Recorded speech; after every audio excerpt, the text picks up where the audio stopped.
സങ്കീർത്തനം 30.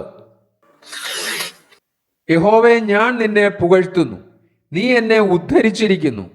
എൻ്റെ ശത്രുക്കൾ എന്നെക്കുറിച്ച് സന്തോഷിപ്പാൻ ഇടയാക്കിയതുമില്ല. എൻ്റെ ദൈവമായ യഹോവേ, ഞാൻ നിന്നോട് നിലവിളിച്ചു. നീ എന്നെ സൗഖ്യമാക്കുകയും ചെയ്തു. യഹോവേ, നീ എൻ്റെ പ്രാണനെ പാതാളത്തിൽ നിന്ന് കരേറ്റിയിരിക്കുന്നു. ഞാൻ കുഴിയിൽ ഇറങ്ങിപ്പോകാതിരിക്കേണ്ടതിന് നീ എനിക്ക് ജീവരക്ഷ വരുത്തിയിരിക്കുന്നു. യഹോവയുടെ വിശുദ്ധന്മാരെ, അവന് സ്തുതി പാടുവിൻ. അവന്റെ വിശുദ്ധ നാമത്തിന് സ്തോത്രം ചെയ്യുവിൻ. അവന്റെ കോപം ക്ഷണനേരത്തേക്കേയുള്ളൂ, അവന്റെ പ്രസാദമോ ജീവപര്യന്തമുള്ളത്. സന്ധ്യയിങ്കൽ കരച്ചൽ വന്ന് രാവാർക്കും, ഉഷസ്സിലോ ആനന്ദഘോഷം വരുന്നു. ഞാൻ ഒരു നാളും കുലുങ്ങിപ്പോകയില്ല എന്ന് എൻ്റെ സുഖകാലത്ത് ഞാൻ പറഞ്ഞു.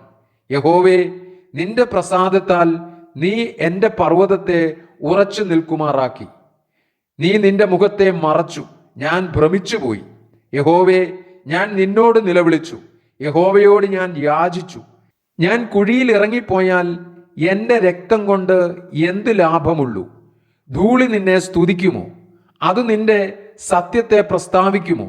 യഹോവേ, കേൾക്കണമേ, എന്നോട് കരുണയുണ്ടാകണമേ. യഹോവേ, എൻ്റെ രക്ഷകനായിരിക്കണമേ. നീ എൻ്റെ വിലാപത്തെ എനിക്ക് നൃത്തമാക്കി തീർത്തു. എൻ്റെ രട്ട് നീ അഴിച്ച് എന്നെ സന്തോഷം ഉടുപ്പിച്ചിരിക്കുന്നു. ഞാൻ മൗനമായിരിക്കാതെ നിനക്ക് സ്തുതി പാടേണ്ടതിന് തന്നെ. എൻ്റെ ദൈവമായ യഹോവേ, ഞാൻ എന്നേക്കും നിനക്ക് സ്തോത്രം ചെയ്യും.